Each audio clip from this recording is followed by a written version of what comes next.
Des billets à 180 € pour Los Angeles? Et pourtant les avions sont à moitié vides. Est-ce que Trump a détruit le rêve américain? C'est le sujet de notre première actu du mois. Bienvenue dans votre nouveau rendez-vous d'actu culturel et touristique signé AR Magazine, un format mensuel pour rester informé et mieux voyager. Restez jusqu'à la fin pour découvrir nos recommandations culturelles liées au voyage. Vous rêvez des gratte-ciel de New York ou des plages californiennes? Bonne nouvelle, les prix des vols vers les États-Unis n'ont jamais été aussi bas. 180 € pour un Paris-Los Angeles en mai, c'est du jamais vu. Mais alors, pourquoi les avions ne sont-ils pas pleins? En mars, les 10 principaux aéroports américains ont enregistré une chute de plus de 20% du nombre de visiteurs étrangers. Et en France, les recherches de vols vers les grandes villes ont baissé de 27% selon le comparateur liligo.com. Entre peur d'un blocage à l'aéroport et refus de financer l'Amérique de Donald Trump, beaucoup préfèrent annuler. En mars, le cabinet ProTourisme affirme que les intentions de voyage ont reculé de 25% depuis le retour de Trump à la Maison-Blanche. Les compagnies, elles, cassent les prix pour reconquérir les touristes. Alors, opportunité à saisir ou signal d'un désamour durable pour les États-Unis? En tout cas, une chose est sûre, l'Amérique fait moins rêver, même quand elle est en promo.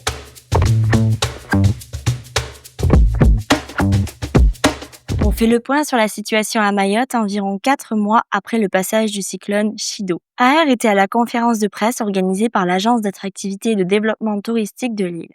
Leur objectif est clair, tout reconstruire mais mieux.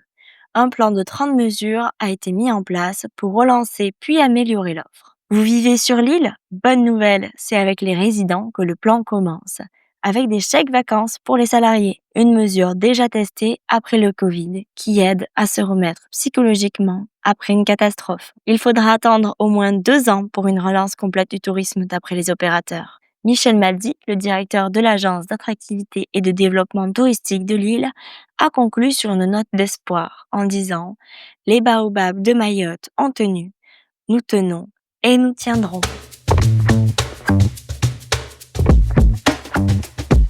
C'est une première mondiale. Les Japonais construisent des mini-gares périurbaines entièrement imprimées en 3D. Conçues en béton renforcé, assemblée comme un puzzle en seulement 6 heures, cette gare révolutionne la construction ferroviaire. C'est sûrement ça le futur des gares que vous allez fréquenter durant vos voyages. Elles génèrent moins de déchets, les matériaux sont recyclés, la construction est plus rapide. On n'arrête pas le progrès, surtout au Japon. D'ailleurs, le pays est en couverture du prochain numéro de AR, embarqué dans un reportage vers les préfectures de Miyazaki et de Nara.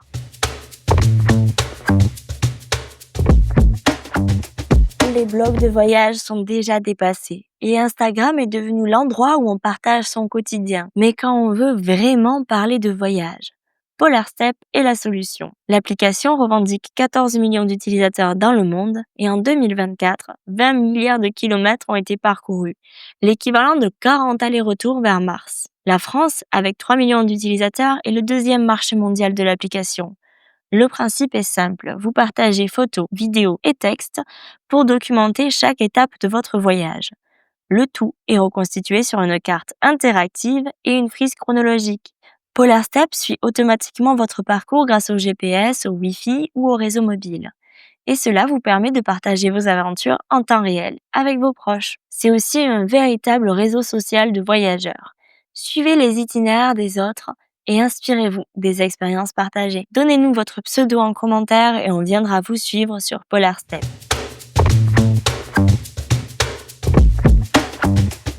Du 19 avril au 27 juillet à Paris, le festival Hors Ligne vous invite à débrancher pour mieux vous reconnecter. Organisé par le Grand Contrôle et la communale Saint-Ouen, 2 lieux reliés par la ligne 14, cet événement explore nos pratiques touristiques et nos identités culturelles.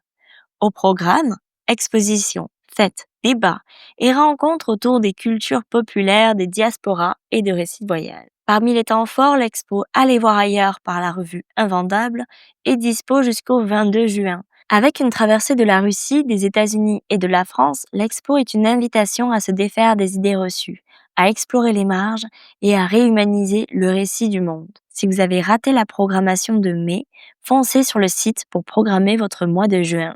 Cap sur Berlin et la Belgique avec de nouveaux événements festifs et engagés.